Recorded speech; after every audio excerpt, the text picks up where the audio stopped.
आज हम बात करेंगे गौतम बुद्ध के बारे में और उनकी जिंदगी के उस चैप्टर के बारे में जिसने सिद्धार्थ को बुद्ध बना दिया। नमस्कार, मैं हूं आपके साथ रीटा और आप देख रहे हैं भीमसेना।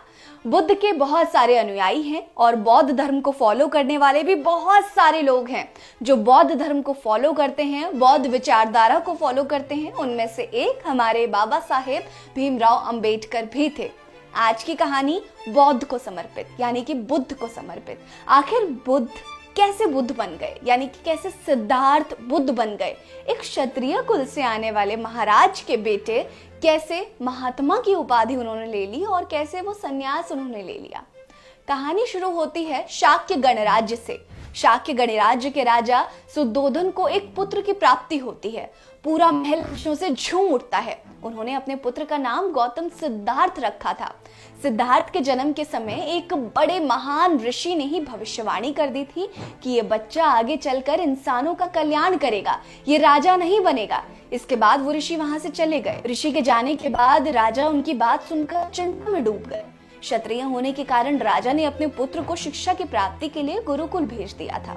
गुरुकुल में सिद्धार्थ एक होनहार छात्र थे जो हर चीज में दूसरे छात्रों से आगे रहते थे, चाहे वो युद्ध कला हो या फिर किसी विषय पर ज्ञान लेना हो।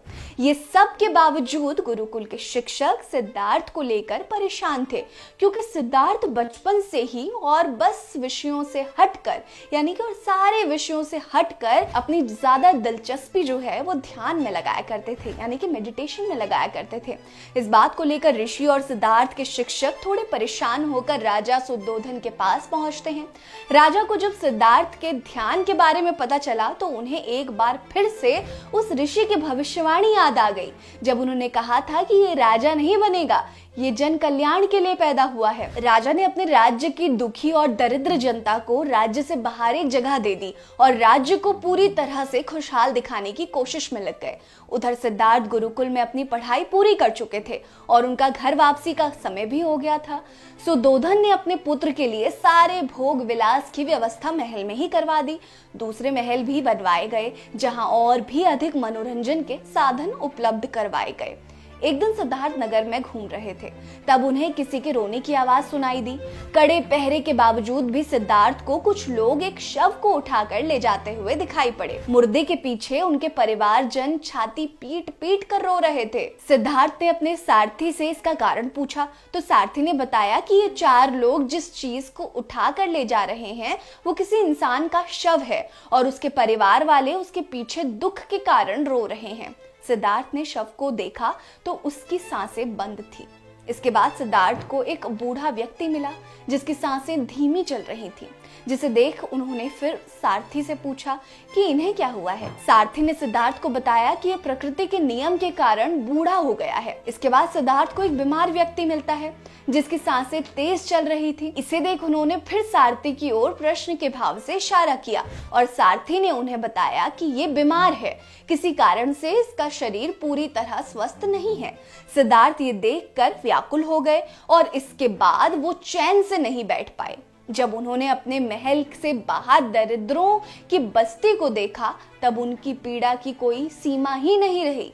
ये सब देखकर राजा सुद्धोधन ने उनकी शादी करवाने का निर्णय लिया और सिद्धार्थ की शादी राजकुमारी यशोधरा से करवा दी गई। शादी के बाद भी सिद्धार्थ इंसानों को दुखी देख कांप जाते थे। उनका मन ना ही अब ध्यान में लगता था, ना ही राजपाट में और ना ही गृहस्थ जीवन में। ये सब देखकर राजकुमारी यशोधरा भी चिंतित रहती थी और सिद्धार्थ को समझने की कोशिश करती थी। पर सिद्धार्थ को तो बुद्ध बनना था, वो कहाँ किसी की सुनने वाले थे। सिद्धार्थ ने तो कसम खा रखी थी कि वो जन कल्याण ही करेंगे।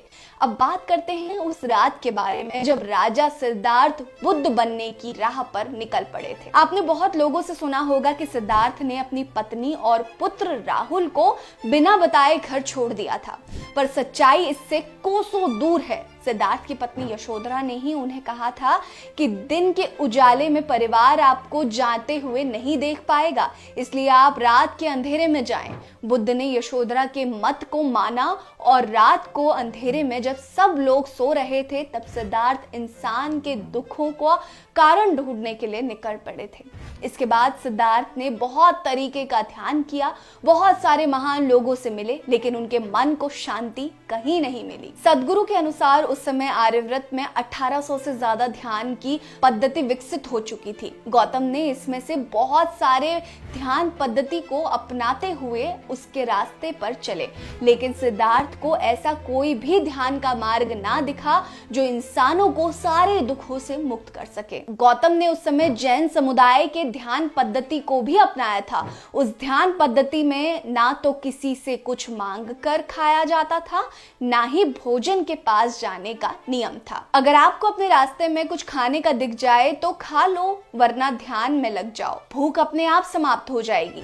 गौतम तो उस समय इंसानों के दुख से व्याकुल थे, इस कारण व्याकुलता से उन्हें जैन पद्धति के ध्यान को करना शुरू कर दिया। सिद्धार्थ तो इसके बाद खाने के पास भी नहीं जाते थे और ना ही किसी गांव के पास में गुजरते थे ताकि उनका ध्यान भंग ना हो। ऐसे ही अनेकों ध्यान पद्धति का अनुभव करते करते 6-7 साल गुजरते गए।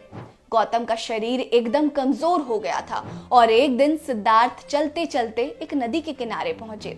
उनका शरीर कमजोर था और उनको नदी पार करनी थी। आधी नदी को पार करने के बाद उनका शरीर जवाब देने लगा। नदी का बहाव तेज था, इस कारण वो अब आधी नदी को पार करने में भी असमर्थ थे। नदी में पड़ी एक लकड़ी को पकड़ सिद्धार्थ वहीं बैठ गए। गौतम को लगा कि अब वो नहीं बच पाएंगे। उसी समय उनके मन में आया कि जब शरीर ही नहीं रहेगा तो ये मुक्ति और ज्ञान भी किस काम का बचेगा, ये भी नहीं रहेगा। इसी बीच उनके अंदर जीवित रहने की एक अलग ही उत्सुकता आई और वो नदी पार कर गए। नदी पार करते ही उन्हें एक पीपल का पेड़ दिखा और वो वहां बैठ गए। ये वृक्ष बाद में बोधि वृक्ष के नाम से जाना गया और जिस जगह पर वो पेड़ था उस जगह को वर्तमान में बौद्ध गया के नाम से जाना जाता है। सिद्धार्थ ने उस पेड़ के नीचे एक संकल्प लिया, जब तक मैं ध्यान के उस पद्धति को ना ढूंढ लूं जिस मार्ग पर चलने से इंसानों के अंदर के दुख और कष्ट कम या फिर दूर किए जा सके, तब तक मैं यहाँ से नहीं उठूंगा और ना ही आंखें खोलूंगा। एक लंबे ध्यान और दृढ़ संकल्प के बाद आखिरकार गौतम को बौद्धत्व प्राप्त हो गया। इसके बाद गौतम के अनुयायी उनके पास पहुंचे कि बुद्ध हमें भी वो मार्ग बताएंगे जिससे हमें भी सारे दुखों से मुक्ति मिलेगी और ज्ञान एवं मोक्ष की प्राप्ति होगी। बुद्ध के चेहरे का तेज देखकर सभी को यह अनुभव हो गया था कि ये अब वो सिद्धार्थ नहीं रहे। अनुयायियों के सवाल के जवाब में बुद्ध ने सचेत होकर जीवन जीने के लिए कहा। उनके अनुयायी को थोड़ा गड़बड़ लगा कि भाई ये इंसान तो कुछ समय पहले तक दुखों का कारण ढूंढ रहा था और आज ये बोलता है कि सचेत होकर जीवन जियो। अनुयायियों को लगा कि गौतम बुद्ध भटक गए हैं और ये सोचकर वो वहां से चले गए। इसके बाद बहुत सारे ज्ञानी बुद्ध से मिले और बुद्ध के ज्ञान और तर्क को देखकर सभी उनके कायल होने लगे। इसके बाद बहुत सारे लोगों को बुद्ध ने कल्याण और मुक्ति का मार्ग बताया। ये भी गौतम सिद्धार्थ की बुद्ध बनने की कथा। ये एक बहुत लंबी कहानी थी और बहुत लंबा एक प्रोसेस चला। 7-8 साल पहले उन्होंने दुखों का निवारण यानी कि दुखों की वजह ढूंढने में लगाई। उसके बाद उन्हें पता चला कि अगर जीवन ही नहीं रहेगा यानी कि हमारे अंदर शक्ति ही नहीं बचेगी तो ये ज्ञान मोक्ष प्राप्ति ये सब किस बात का। इसीलिए उन्होंने बौद्ध की प्राप्ति की।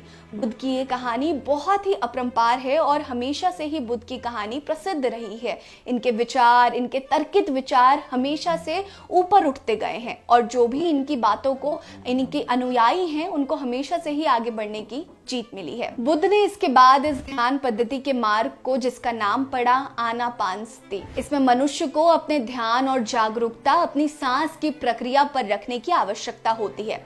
इस ध्यान में ये जरूरी है कि हम अपनी सांस पर सजगता पूर्वक अपनी निगाहें टिका कर रखें। बुद्ध की कहानी बहुत लोगों को इंस्पायर करती है, बहुत लोगों को प्रेरणा देती है जिंदगी को जीने की। हमेशा से बौद्ध ने एक अलग विचारधारा को बनाया, एक अलग जीवन जीने का सलीका सिखाया। उन्होंने कभी इस बात को नहीं कहा कि दुखों के पीछे भागो या दुखों का कारण ढूंढो। उन्होंने हमेशा सिखाया कि सहज होकर और सचेत रहकर जीवन को जीना चाहिए।